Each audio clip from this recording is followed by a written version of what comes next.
Hi, welcome to Class 8 Geography, Resources and Development, Chapter 3 Mineral and Power Resources. In this chapter, we will read about what are minerals and where do we find them, and furthermore, what are they used for. So if you see, rocks on Earth have several materials that are called minerals which are mixed in them. Now it does not mean that we eat rocks directly. Of course, these minerals need to be extracted, processed and then used, but their origination is from rocks. So a fine definition for mineral is a naturally occurring substance that has a definite chemical composition. And another important thing is that minerals are not evenly distributed on Earth. That means you'll not find minerals everywhere in equal proportion. Minerals are usually concentrated in area where there is a lot of rock formation. Some minerals are found in areas which are not easily accessible, such as the Arctic Ocean bed and Antarctica. Minerals are found in different types of geological environments under varying conditions.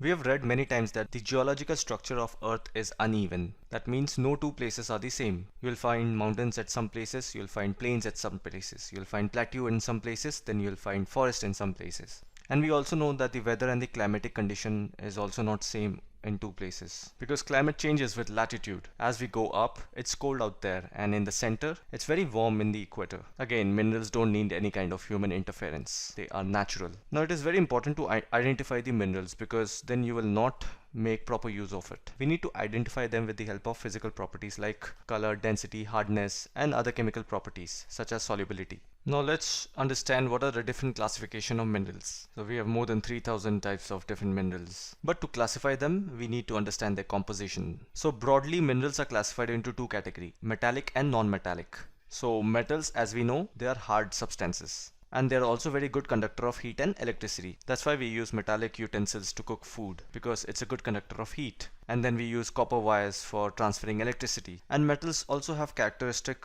luster or shine. So some of the example of metals are iron ore, bauxite, manganese. Now furthermore, if you see, metals are divided into two categories, that is ferrous and non-ferrous. So ferrous minerals are nothing but iron ore, manganese and chromides that contain iron. So look at this initial two letters of the word ferrous, Fe. So if you look at the periodic table, Fe stands for iron. So all the ferrous minerals are nothing but ores of iron. Now on the other hand, a non-ferrous mineral does not contain iron. So there are other metals such as gold, silver, copper or lead. So if you see, all these metals such as gold, silver, copper, they are not hard. You can twist and turn with your hands. So this was all about metal. Now let's go to non-metallic minerals. So non-metallic minerals do not contain metals. It is very simple to understand in that way. So some of the examples are limestone, mica and gypsum. So if you see, they are not at all hard and they don't contain any ounce of iron. Some other mineral fuels such as coal, petroleum, they are also part of non-metallic minerals. So this was a brief classification of different types of minerals. Now as I said earlier, minerals need to be extracted, and there are three ways of doing so: mining, drilling or quarrying. So drilling in the earth's surface to take out the rocks buried under the earth is called mining. That's why you see many mines, they are like a ventilator. It takes you inside the earth's surface. It's quite dangerous and risky. Then we have something called open cast mining. It is very famous in India. So what they do is, with the help of dynamite, they blow the earth's surface to remove the layer that contains the mineral. So another type of mining is shaft mining. So what they do is, they make a deep bore on the earth's surface. It is done at a greater depth to reach the mineral deposits. So all of this falls under mining. The next type of extraction is called drilling. This is usually done to extract petroleum and natural gas.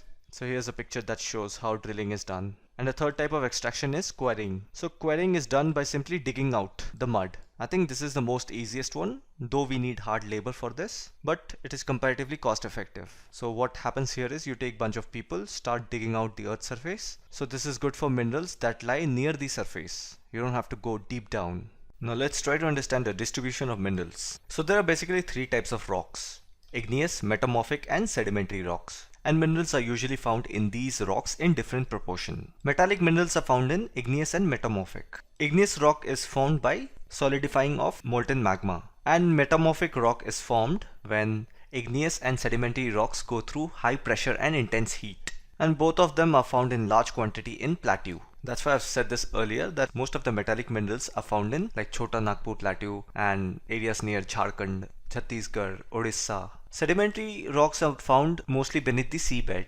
So if you look at a sedimentary rock, you'll see a lot of decayed fossils in between. Fossils is nothing but decayed plants and animals. As a result, mineral fuels like coal and petroleum are found in sedimentary strata. It's very easy to understand that to extract oil and petroleum, we usually go to seabed. So this was all about the distribution part of the minerals. Now we'll read about the distribution of minerals in India. Let's read about iron. India has deposits of high-grade iron ore, so they are found in these areas. I'm going to show all of these places on a map. Just have a look at it. The next one is bauxite. Major bauxite producing areas are, I'll just show all of these places on a map. Just have a look at it. And remember, bauxite is an ore of aluminium. Then we have mica. India is the largest producer and exporter of mica in the world. Again, look at the map and see the places. And coppers are produced in Rajasthan, Madhya Pradesh, Jharkhand, Karnataka and Andhra Pradesh. Manganese is found in Maharashtra, Madhya Pradesh, Chhattisgarh, Orissa, Karnataka and Andhra Pradesh. Next we have limestone. Again, pause the video and look at the map. The next mineral is gold. So we have one mine in Karnataka with the name of Kolar that produces a lot of gold. That is also the deepest in the world, which makes mining of this ore a very expensive process. Digging inside the earth is an expensive process, remember that. That's quite dangerous and risky as well. And then we have another mineral, salt. It is obtained from seas, lakes and rocks. So evaporation is the process through which we extract salt. Again, India is one of the world's leading producer and exporters of salt. So again, look at this map. Here you can see the extraction of salt from Sambar Lake in Rajasthan. So remember, Sambar Lake is in Rajasthan. Now let's read about where the minerals are used. So they are used in many industries. Since they are usually hard, therefore it is good for making jewelries. So copper is another metal used in making coins or pipes or wires. We use silicon in computer industries for making computer chips. So as I said before, bauxite is an ore of aluminium and is used in automobiles and airplanes, bottling industries, and even in kitchen cookware. Conservation of minerals. Just like trees, plants and water, we need to conserve our minerals also because they are non-renewable resource, which means they are depleting and it takes thousands of years for formation. I mean, human lifespan is what, 60 or 70 years? So thousands is like a long way, and that is the reason we call it non-renewable resource. And the reason is because our population is a lot, and at the rate at which we are consuming these minerals, their reproduction is not having at the similar rate. So it is necessary to reduce wastage in the process of mining or any other activity. So one of the good way to reduce wastage is recycling of metals. The next topic is power resources. Power means energy, and we need energy for industry, agriculture, transport, communication and defense sector. So to run absolutely anything on this planet, we need energy in some or the other form. So power resources are broadly categorized into two categories, conventional and non-conventional resources. Conventional means traditional, old way, and non-conventional means modern, new way. Conventional sources. So they are those energy resources which have been common for a long time. For example, firewood and fossil fuels. We have been using these two for very long time. That's why they fall under conventional sources. Just have a look at this picture.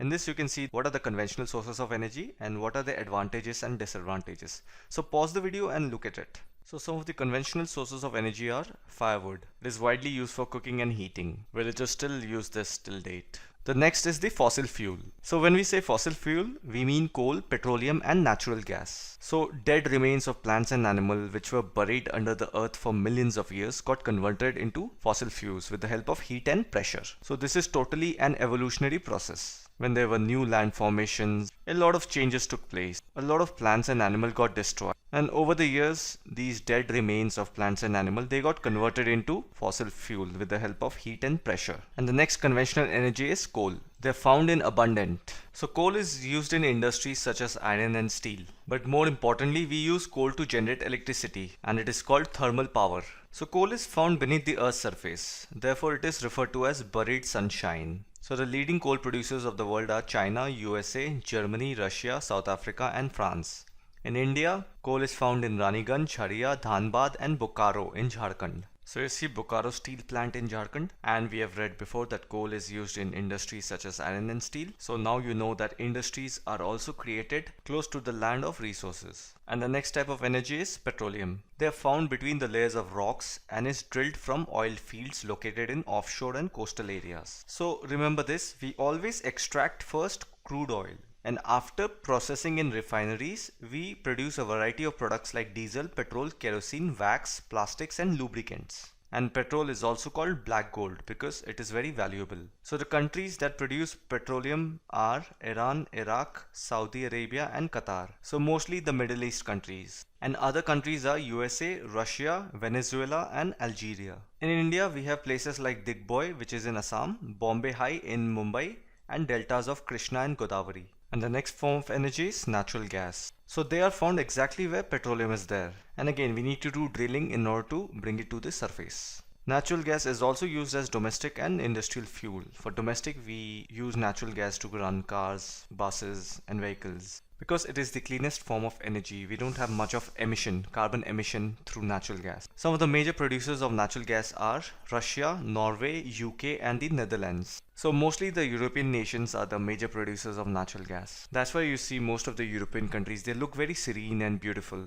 because they don't have much of carbon emission because they use such a clean natural gas. In India, we extract natural gas from Jaisalmer, Krishna Godavari Delta, Tripura. Very few countries in the world have sufficient natural gas reserves of their own. For example, India imports natural gas from Sudan, Syria, Iran and Nigeria. So when we consume a lot of fossil fuel, there is a huge side effect. Because burning of fossil fuel leads to burning of carbon, and when carbon content increases in atmosphere, it creates a huge concern. Therefore, we are constantly looking for various non-conventional sources of energy that are cleaner.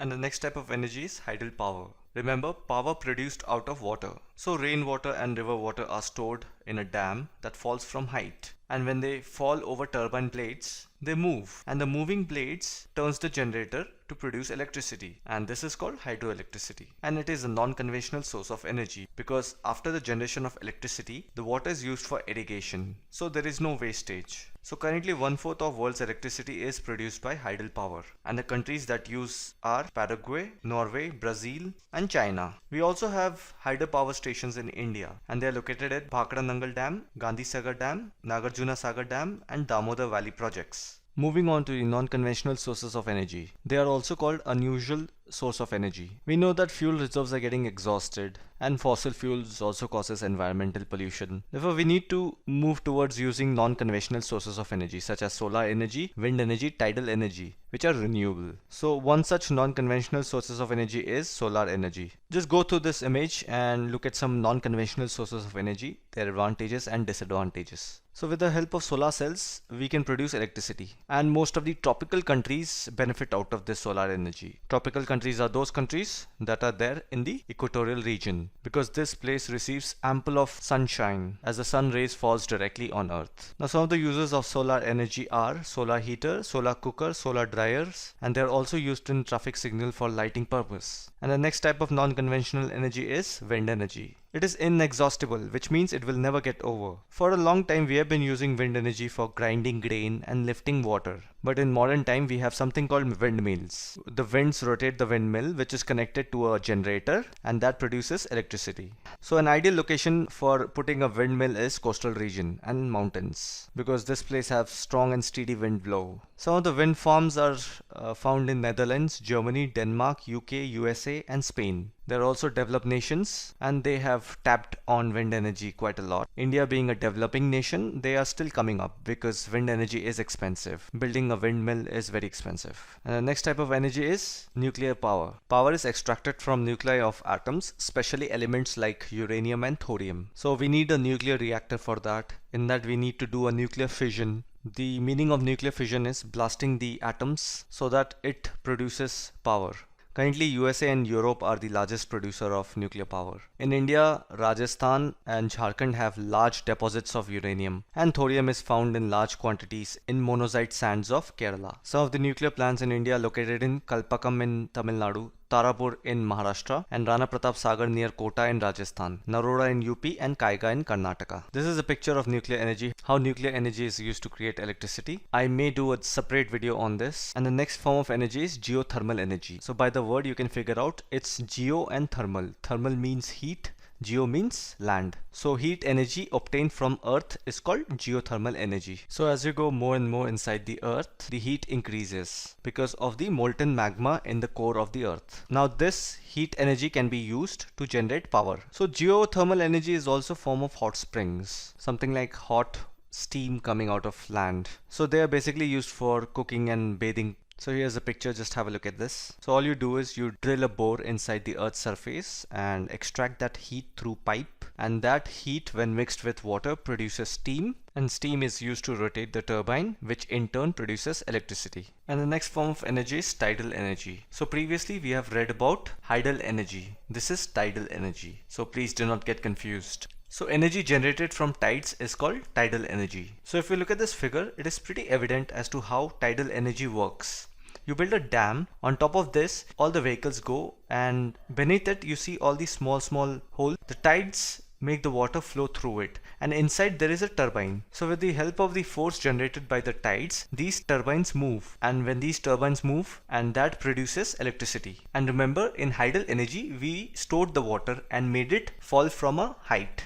So here we are not storing the water, we are just stopping the water by making a dam and allowing it to flow through a channel. Just remember this difference. And the last form of energy is biogas. So biogas is made out of organic waste such as dead plants and animal material, animal dung and kitchen waste. With the help of bacteria, we decompose the organic waste. So eventually biogas will be emitted. It's like a gas, which is nothing but a mixture of methane and carbon dioxide. So it is good for cooking and lighting. It also produces high amount of organic manure, fertilizer for agricultural purpose. So this was all about the biogas part. You can see this picture and have a look at this. So there's a big tank, in that all the organic waste is dumped, and then bacteria is added so that the decomposition process takes up. Eventually biogas is emitted, and we harness that energy and we use it for cooking and lighting, and the byproduct of this is also organic manure. So to conclude this chapter, energy is everywhere, but we can see that harnessing this energy is both difficult as well as costly. So this is absolutely true, because there are so many ways by which energy can be created. So with the help of proper knowledge and the existing natural resources, we can create energy. So one of the things that we also need to remember is we shouldn't be wasting the energy, because energy saved is energy generated. So with this, we have come to an end of this chapter. This chapter was very long. I hope you found this informative. As usual, thanks for watching. If you liked the video, consider giving it a thumbs up and leave a comment below. And make sure you're subscribed. You'll get an alert when my next video comes, or if you want me to make anything specific, do let me know.